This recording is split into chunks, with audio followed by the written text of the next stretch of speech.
sinten? Saya Umi, Bapak. Umi. Kudusen. Nggih. Alhamdulillah. Oh. Monggo katuran Pinara. Jangan lupa setelah dari sini ini segera bikin konten, ya kan? Ini kayak UMM ini namanya, alma maternya. Ini dari namanya siapa? Luar Jawa semua Pak ini. Oh, Iya. dari mana Juwita? Dari NTT. NTT. Siapa? Selamat Saya datang. juga dari Sakit bisa cari. Papua. Oh, Alhamdulillah. Beda sendiri Papua wajahnya ya. Dari mana nih? Papua juga ini? Jambi. Dari Jambi juga. Oh, Papua nggak bisa Jawa. Dari Mana nih? Makassar, bahasa Indonesia. Sama dia? Jawa. Jawa. Sedang terang. Jawa. Sedang terang ya. Oh, Silakan Makassar. langsung bikin konten. Ayo, langsung bikin konten. Follow Di Wijen. Kampung Budaya Follow Wijen. HP-nya dikeluarkan langsung bikin konten ya. Oke. Ya, selamat datang. Ayo, bikin story Gorontalo ya. Ini dari mana nih? Dari mana? Jambi. Ini Saking Gorontalo. Universitas Makassar. Ganteng. Oh, Universitas Aceh. Oke, ya siap. Ini Mas dari Jambi Mas Riko. Luar biasa. Ini Mas Marcos. Oh, sampai ya. Silakan. Teman-teman diajak langsung bikin konten ya. Dari Undra. Monggo. Sampun konten wis sampe kok monggo. Monggo.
Oke, sebelum kita duduk, kita berdoa bersama dulu ya.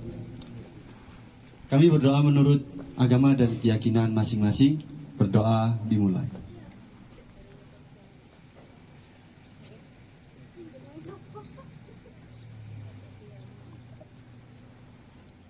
Selesai.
budaya.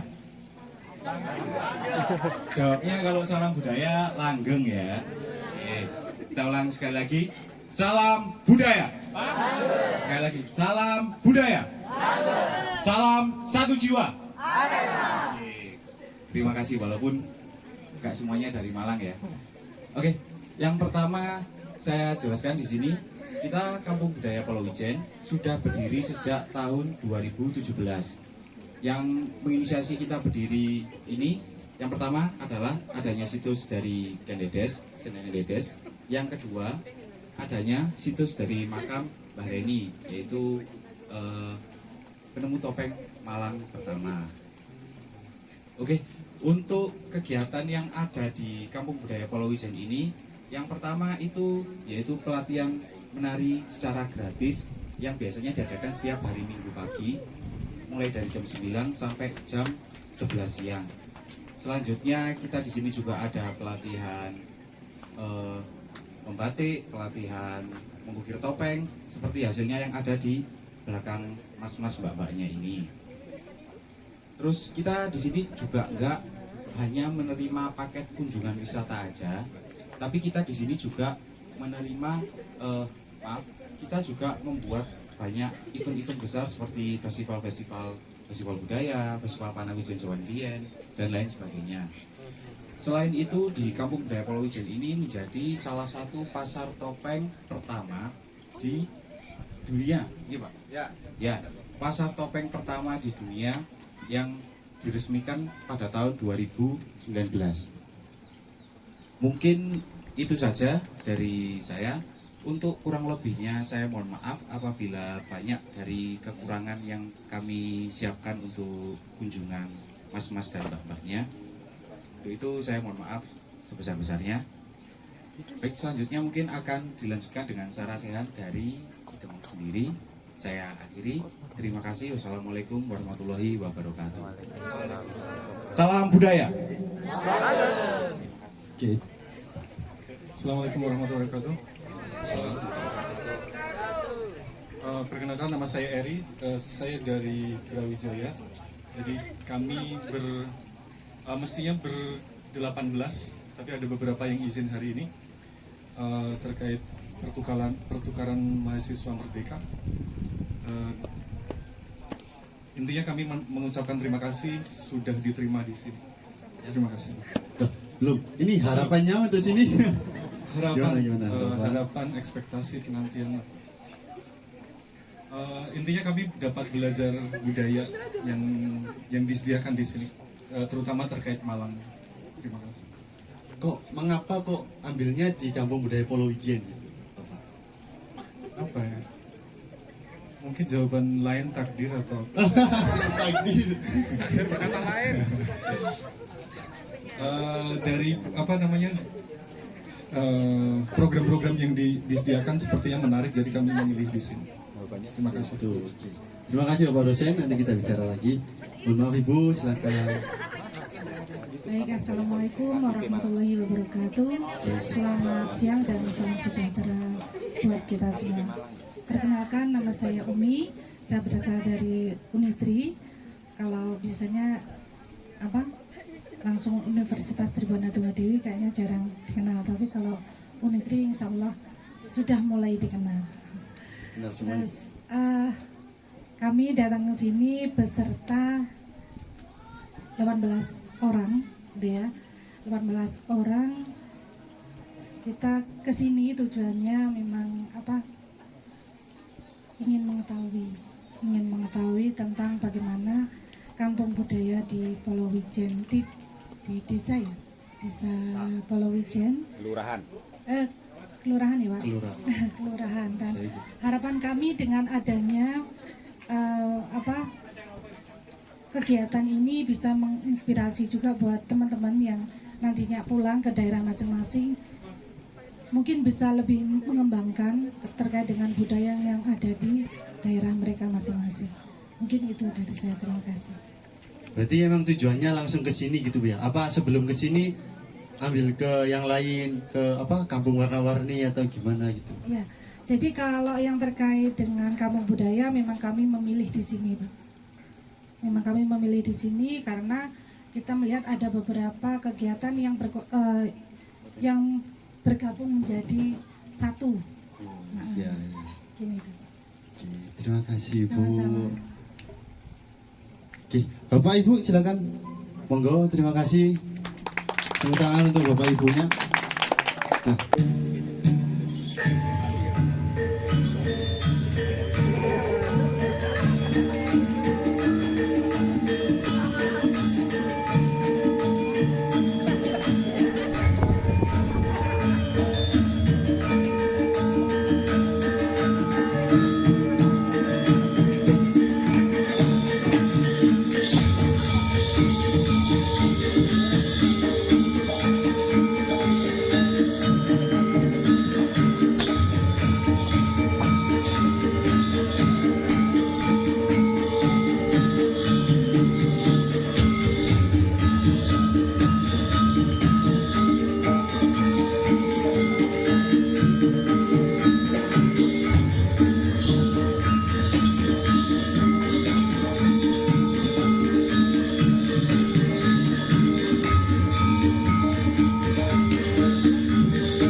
Masa kejayaannya tidak begitu lama, hampir 1 abad saja, hampir seumur dengan se-Indonesia ya. Dan itu pun juga diulangi kerajaan apa? Singosari. Dan seumurnya seumur Indonesia saat ini. Gitu ya. Sekitar 80 tahun saja kerajaan itu ada. Lanjut kemudian ada kerajaan Majapahit. Nah ternyata usul punya usul, cerita punya cerita, dan sejarah punya sejarah, kan begitu kan? Ini kalau Wijen waktu zaman kerajaan Kanjuruhan, Raja Gajayana ini ditetapkan sebagai daerah Sima, daerah perdikan. Daerah perdikan itu ibaratnya seperti daerah otonomi khusus, gitu ya, yang dibangun, ya yang diperuntukkan untuk sebagai sebuah tempat peribadatan, sebagai tempat penyebaran keagamaan Hindu-Buddha saat ini. 200 tahun berikutnya baru terlaksana. Bayangin, Anda bisa bayangkan bahwa daerah sudah tetapkan 200 tahun yang lalu dan sekarang baru terlaksana di era Empu Purwa. Ya, yang kemudian dia punya anak namanya Kendedes. Kendedes itu ada di sini. Ini rumahnya di sini. Halaman belakangnya di sini itu ada situs itu. Namanya situs Kendedes. Itu ceritanya. Nah, sekarang siapa yang tahu tentang Kendedes? Ayo, Kendedes itu siapa? Ya. Ibu yang melahirkan raja-raja besar di Jawa. Istrinya Ken Arok, benar. Tapi Kendedes adalah ibu yang melahirkan raja-raja besar di Jawa. Melahirkan keturunannya. Mulai dari Tojoyo, Anusapati sampai kemudian Dharma Wangsa sampai dengan Kertanegara, itu semuanya adalah keturunan Kendedes. Sampai Raja Raden Wijaya dan seterusnya, Hayam Wuruk dan lain sebagainya, bahkan Raja Mataram saat ini Hamengkubuwono ke-10 itu adalah semuanya keturunan Kendedes. Itu putus, enggak putus maksudnya. Tapi ke atasnya Kendedes enggak ada. Itu yang menjadi istimewa. Ya. Maka kemudian Kendedes disebut sebagai sang Nareswari dari Panawijen dengan sebutan Pratnya Paramita, Dewi Ilmu Pengetahuan. Itu ceritanya seperti itu. Kebetulan nama Kendedes sempat dipakai nama Sekolah Tinggi Ilmu Kesehatan Kendedes, tapi sekarang stikes Kendedes tidak ada, ya. Tapi yang masih moncer nama universitasnya adalah Brawijaya dari Majapahit, Tribuana Tunggadewi dari Majapahit, ya. Tapi nama kerajaan Kanjuruhan itu dipakai stadion. Nama Kanjuruhan dipakai juga Universitas Kanjuruhan. Nah, Wisnuwardana itu dipakai juga nama perguruan tinggi. Tapi nama Raja Kertanegara belum pernah ada yang pakai menjadi nama perguruan tinggi. Mudah-mudahan ke depan ada yang nyusul deh. Itu istimewanya yang ada di Malang. Nah, ini tentu beda peradaban dengan Sriwijaya, dan agak sini dikit biar nggak gosong nanti ya. Kan dari Papua kan? Oh, dari Riau, sorry ya. Gitu ya. Nah, itulah silsilah soal kerajaan-kerajaan. Nah, sekarang kemudian kok kenapa ada topeng? Topeng itu pertama kali ada ya sejak siapa? Sejak Erlangga. Erlangga itu sudah menggunakan topeng, Raja Erlangga. Erlangga itu ya kerajaan yang ada di Kediri ya, yang kemudian cikal bakalnya sebenarnya kerajaan Medang Kamulang itu ya. Yang kemudian kerajaannya itu dipecah menjadi kerajaan Jenggala dan Panjalu. Sungai Brantas yang memisahkan antara Brangetan Brangkulon, Branglor Brangkidul, maksudnya utara selatan atau timur barat itu, yang memisahkan itu, itulah wilayah di mana di sini adalah kerajaan Jenggolo, atau yang sini adalah Panjalu atau Ndaha, Kediri, yang masih kemudian balik begitu. Kerajaan itu sengaja dipisahkan. Nah, pemisahan kerajaan itu lama-lama menjadi tidak menarik karena memang malah justru akan menimbulkan perpecahan dan bisa dibilang malah justru mendatangkan orang-orang yang ingin merebut kekuasaan atau ingin ekspansi ke kerajaan itu, Jenggala atau Panjalu itu, ingin merebut dengan cara ingin mempersunting anak-anak raja itu. Maka kemudian cara menyatukannya adalah menikahkan kembali anak-anak raja, saudara sepupu ini dengan nama Panji dan siapa? Ayo, Panji dan Dewi Sekartaji. Itu batik ya, gitu. Nah, ada juga yang batik printing. Nah, kayak begini ini printing ini yang dipakai mas-mas ini. Nah, mas ini bukan batik ya, yes. Kain bermotifkan batik. Kain bermotifkan batik. Kemudian ada seperti itu ya, kayak gitu. Tapi perlu diketahui, Ki, yang namanya batik itu tidak harus pakai canting. Bisa ada yang pakai kuas, bisa pakai sabut kelapa, asalkan dia menggunakan malam panas, entah mau diciprat-ciprat, entah mau dicelup-celup, atau yang mungkin pintar gambar, pintar melukis ya, kain dibentang, ada malam panas pakai kuas langsung digambar seperti itu, itu tetap bisa dikatakan sebagai batik. Asal kota kuncinya tadi memakai malam panas. Malam panas itu kan dituangkan ke kain itu tadi dengan teknik macam-macam, ada yang pakai canting, ada pakai ciprat gitu kan, ada pakai kuas dan lain sebagainya. Wes, kalau ada yang pakai tangan ada nggak panasnya? Melepuh. Nah, gitu ya. Loh, kan limbat. Nah, siapa tahu kan limbat. Berani nggak ya? Seperti itu. Jadi seperti itu ya tekniknya. Ya, itu yang kemudian perlu digarisbawahi. Jadi itu soal teknik batik, dan kemudian sekarang banyak berkembang ke motif-motif. Ya, ternyata orang Indonesia kaya pakaiannya kaya dengan warna ya. Sudah meninggalkan baju berkotak-kotak. Kotak-kotak masih kotak-kotak kan itu. Gitu ya. Jadi semuanya sudah mulai ini. Sekarang saking bangganya karena batik itu menjadi warisan budaya tak benda yang ditetapkan oleh UNESCO. Sekarang itu hampir setiap orang itu punya batik atau memakai batik di Indonesia. Saya kira bukan hanya di Jawa saja, karena batik memang banyak berkembang di Jawa, gitu kan. Di Indonesia, gitu kan, banyak orang yang sudah banyak mengenal batik. Satu lagi Ki, Siap. supaya tidak meremehkan para pembatik nuwun sewu nggih. Sekarang itu pekerjaan membatik itu harus melalui namanya sertifikasi kompetensi, Bu. Jadi memang harus di sertifikasi kompetensi lewat LSP itu. Memang seperti itu. Jadi kalau misalnya punya sertifikasi kompetensi membatik, punya, tapi bidang apa saja dulu. Jadi kalau misalnya membatik itu ada macam-macam nggih. Membuat pola sendiri itu ada set kompetensinya. Kemudian ini nyanting itu pun juga ada nyanting, kemudian mewarna, melorot, jadi ada 4. Ini masing-masing harus punya kompetensi tersendiri. Semuanya satu orang bisa ikuti semua ini, cuman memang harus bergantian seperti itu. Tujuannya kenapa? Karena ini kan sudah era globalisasi gitu. Pembatik itu sekarang tidak hanya di Indonesia, bahkan di Thailand, Vietnam itu sudah banyak pembatik. Mereka juga belajarnya ke Indonesia. Jadi supaya nanti kalau sudah borderless world katanya seperti itu ya. Kemarin itu orang Cina itu ya 3 hari di sini belajar membatik. Enggak pulang-pulang gitu. Langsung Gimana langsung di sini. Iya. Cina. Dia bilang apa? Untuk ulang tahun mamanya. Nah, misalnya begitu. Untuk apa? Untuk hadiah kado buat pacarnya. Serius ini. Jadi mereka belajar membatik hanya untuk itu.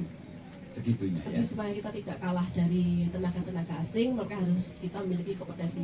Tapi memang tidak semuanya. Mungkin pembatik-pembatik yang sepuh-sepuh, yang sudah memang bertahun-tahun sudah ahli, betul. Mungkin mereka dikatakan tidak butuh, gitu kan ya. Karena memang kayaknya kalau harus melewati prosedur itu, mereka sebenarnya sudah jauh lebih ahli gitu ya. Nah, kita maklum nanti ke depannya pembatik-pembatik muda itu memang seharusnya memiliki kompetensi tersendiri. Dan Kampung Budaya Polowijen ini sudah ada 3 atau 4 yang mempunyai sertifikat membatik.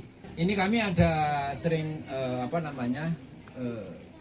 sinah budaya, salah satunya ada mocopat. Mungkin Pak Desur bisa menyampaikan apa itu mocopat, di tradisi yang di Jawa dan kemudian harus berkembang di Malang ini harus kita lestarikan. Ada juga jula-juli gitu ya. Nah, Pak Suto, monggo. Assalamualaikum warahmatullahi wabarakatuh. Saya menjubal ya. Sugeng sonten para rawuh sadaya. Mangertos? Tahu?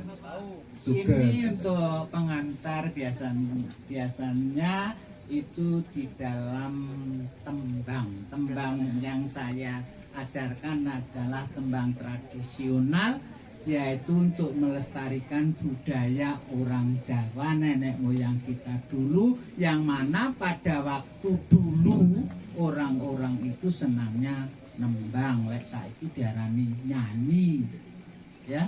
Yang nyanyi itu nanti akan dikembangkan, kalau sekarang yang tradisional campur sari gitu. Nah, saya hanya sedikit menceritakan, tidak terlalu panjang. Mungkin ada yang mau tanya, apa sih tembang mojopati atau apa sih mojopati? Mungkin ada yang tanya. Saya bingung mau cerita apa, karena kalau menceritakan tentang tembang mojopat itu panjang sekali. Mungkin ada yang dari Jawa atau dari Blitar, Trenggalek, dari Tulungagung biasanya ngerti.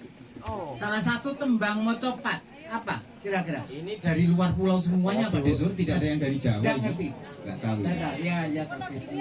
Hah? Wonogiri mana Wonogiri? Mungkin ada yang tahu. Di SD-nya pernah diajar tembang? Belum. Nggak pernah. Zaman milenial kalau gitu. Udah zaman modern. Oh, kalau gitu nggak usah saya terangkan. Untuk apa? Nggak tertarik. Perlu saya terangkan benda. Sedikit dikenalkan saja. Iya, bahwa seperti apa? tembang mocopat itu adalah suatu lalagon, nyanyian, nembang, wong Jawa ngarani loro, gendingan yang digunakan sekarang ini untuk mengiringi wayang itu, wayang kulit misalnya, ya sindenan, tahu sinden? Ya orang putih yang mengiringi itu, kemudian campur sari, ya itu dangdutan itu juga awalnya dari tembang mocopat. Mengapa dikatakan tembang mocopat? Suatu lagu yang setiap 4 suku kata itu berhenti. Jadi menyanyikan lagu setiap 4 suku kata ini berhenti. Terus ada aturannya memangnya kalau tembang mocopat itu enggak seperti tembang dangdutan dan sebagainya sakar-karpe dhewe saenak dhewe sak dhewe enggak itu. Jadi kalau nanti sudah memahami tentang tembang mocopat, Anda pasti bisa mengarang sesuai dengan keinginan dan kemauannya itu, ya mungkin itu Contohnya Pak De. Nah, contohnya kalau sedang kasmaran atau sedang jatuh cinta. janjine muluk-muluk, janjine apa gumbali, gumbal, digumbali. Tukang gombal siapa yang cowok-cowok itu? Ayo. Nah, ya itu Ben disayangi. Oh, berarti ben- yang nunjuk itu ya berarti pernah digombal.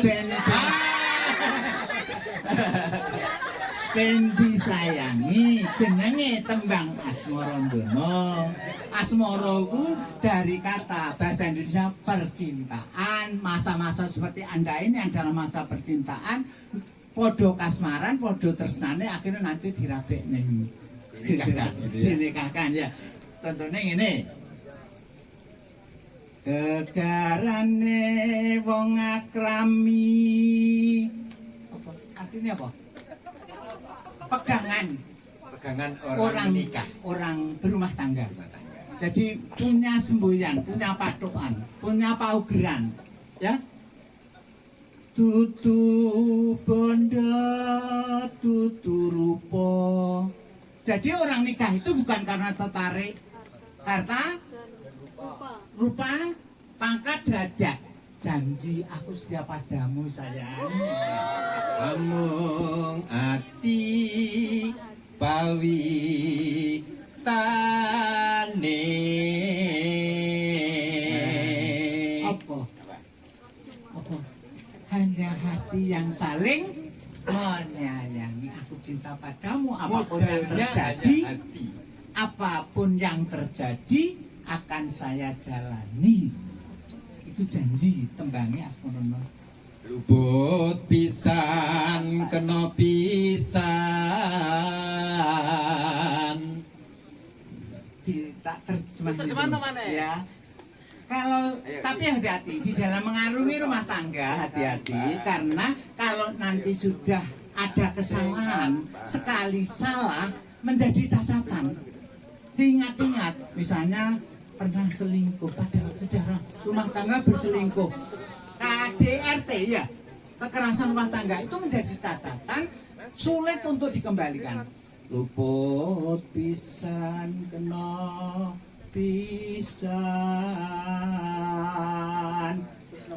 Apa aku? Sing gampang luwe gampang. Ayo, Pak. Mboten saged. Ya. Artinya gini, sebenarnya cari jodoh itu gampang, mudah. Ketemu kadang-kadang dengan SMS itu juga bisa ketemu, bisa jadi di mobil ketemu kenalan, bisa jadi istri jadi suami itu. Mulane yen gampang luwe gampang. Terus Pak De. Terus Pak De. Yen angel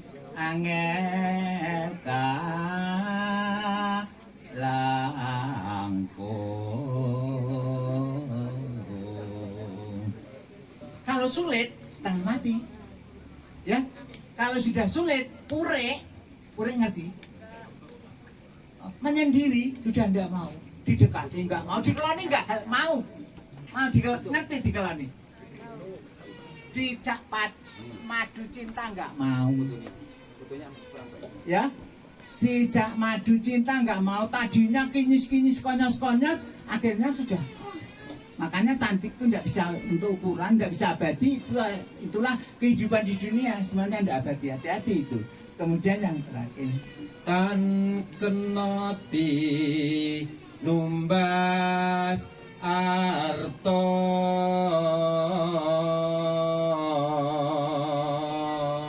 jadi kalau sudah tidak mau, biasanya juga gelem ditukokne omah mewah, ditukokne sawah ombo, dingonke sapi akeh, wong wis ndak gelem ya ndak gelem.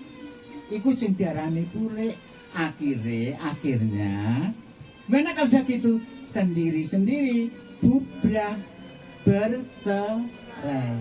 Itu adalah salah satu contoh tembang Mojopat Asmarandono.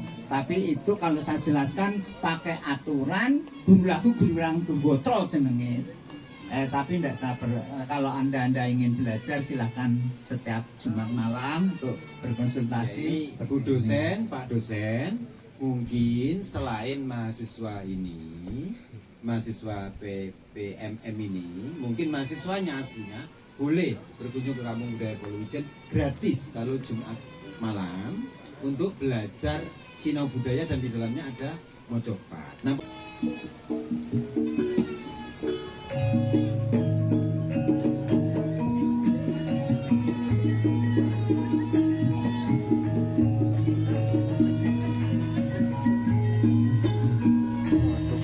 Beduk nang Surabaya numpak bis bablas nang Ponorogo. asik. Seneng ludruk seneng budaya iku ngono identitas bangsa. Tepuk tangan.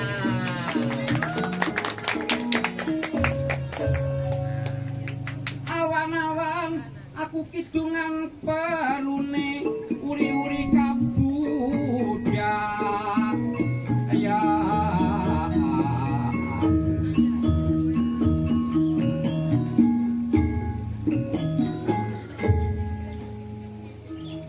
nenggone kampung budaya Palawijan budidaya anane kabuda aya ya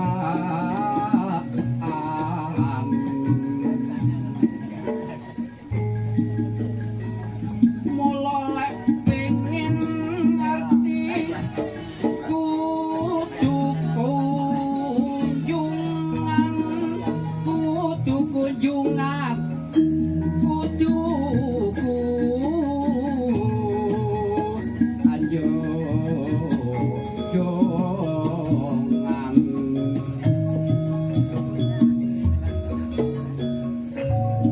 lek Serengget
niki nggih yang apa nggih namanya Lodruk niku Lodruk adalah lembaga sosial desa untuk kesenian. Nah, tontonan tuntutan alat penyambung lidah dari Bapak Kebudayaan. Cekap semanten piatur kula menawi lepat nuwun sepura. Oke, tepuk tangan semuanya.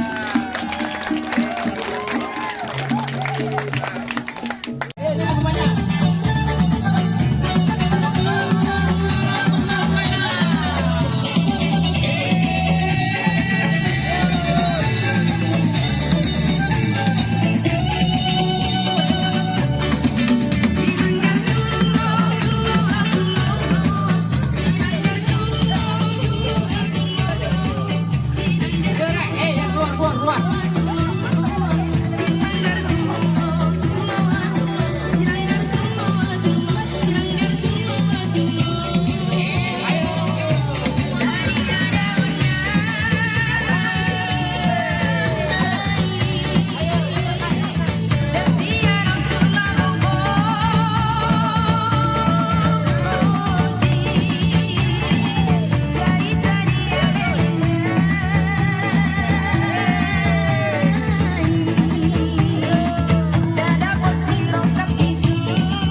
wisata.